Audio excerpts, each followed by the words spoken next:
भूतहा पागल खाना। सबसे पहले हमारा चैनल को आप लोग सब्सक्राइब कर दे। कहानी को सुनने से पहले अपने दोस्तों में शेयर कर दे। तो चलिए सुनते हैं। सुबह सुबह पागलों के अस्पताल के सामने तो रुका रवि ने ऑटो वाले को पैसे दिए और गेट के पास जाकर गार्ड को आवाज दी, पर वह कोई नहीं था, इसलिए वह खुद ही बस गेट खोलने ही वाला था। तभी सामने से एक आदमी दौड़ता हुआ आया और उसने गेट खोलकर रवि को अंदर लिया और हंसते हुए पूछा, तुम टीवी ठीक करने वाले हो ना? रवि बोला, नहीं। ये शब्द सुन के उस आदमी के चेहरे के भाव बदले और उसने रवि को कस के एक लाफा लगाया। रवि के आंखों के सामने अंधेरा छा गया। वो आदमी बोला, मेरा टीवी खराब है, तो इस देर से टीवी ठीक करने वाला आना चाहिए, तुम क्यों आ गए?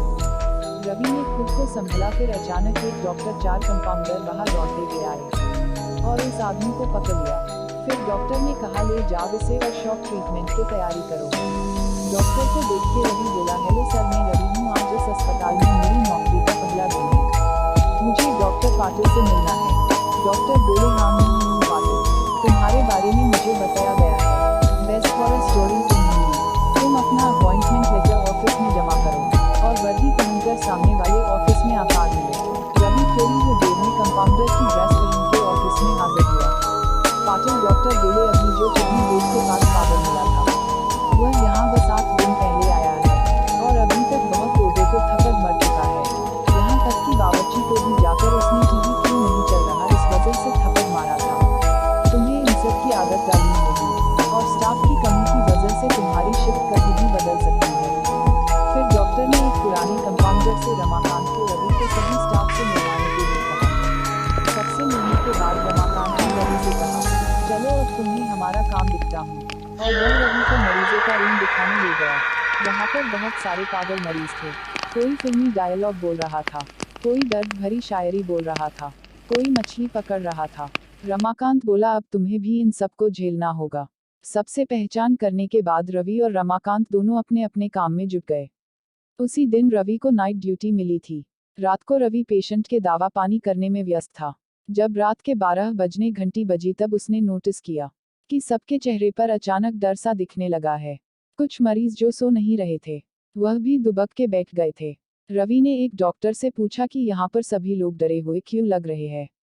डॉक्टर बोले कि 12 बजे के बाद इस हॉस्पिटल में पुराने मरे हुए पागलों की प्रेत आत्माएं घूमती है। तुम भी संभल कर रहना, हो सके तो किसी के साथ रहना। पर रवि का भूत प्रेत पर विश्वास नहीं था। उस रात रवि अकेले ही टॉयलेट की ओर जा रहा था, तभी उसे अपने पीछे किसी के होने का एहसास हुआ। लेकिन जब उसने पीछे मुड़ के देखा, तब वहां कोई नहीं था। वह आगे बढ़ने लगा, पर अब उसे किसी के कदमों की आहट महसूस होने लगी। फिर उसने सोचा कि शायद वहम होगा, और वह टॉयलेट में घुस गया।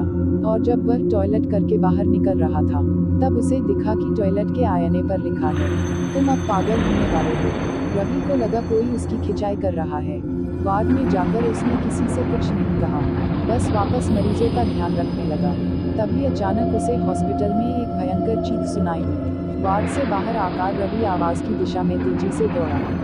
वह आवाज स्टोर रूम से आ रही थी। जब रवि स्टोर रूम के अंदर पहुंचा, तब दरवाजे के पीछे छुपे एक पागल ने दरवाजा अंदर से बंद कर लिया और उसी दरवाजे की ओर मुंह करके खड़ा हो गया।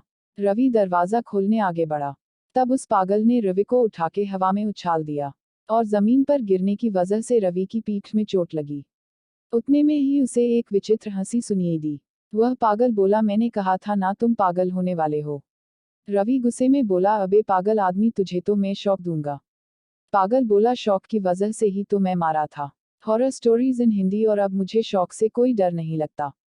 इतना कह के उसने एक हाथ से रवि को कान से पकड़ा और अपने दूसरे हाथ लाइट का स्विच बोर्ड खोले उसमें डाल दिया और रवि को 440 वोल्ट का झटका लगा दिया। पूरा हॉस्पिटल रवि के आवाज से गूंज उठा। उसकी आवाज सुनकर हॉस्पिटल का स्टाफ स्टोर रूम का दरवाजा तोड़ के अंदर आया। तब सबने देखा कि रवि बेहोश है। रवि को ले जाके मरीजों बेड पर सुलाया गया और जब रवि होश में आया तब वह उसका मानसिक संतुलन खो चुका था। वह आज भी उस पागलपन से बाहर नहीं निकल पाया है। और अब पागल रवि को लगता है कि वह एक सर्जन डॉक्टर है और अभी तक बहुत से मरीजों और डॉक्टर्स का ब्लेड से पेट काट चुका है। अब हर रात उस हॉस्पिटल में चीख सुनाई देती, वह भी तब जब रवि को शॉक दिया जाता है।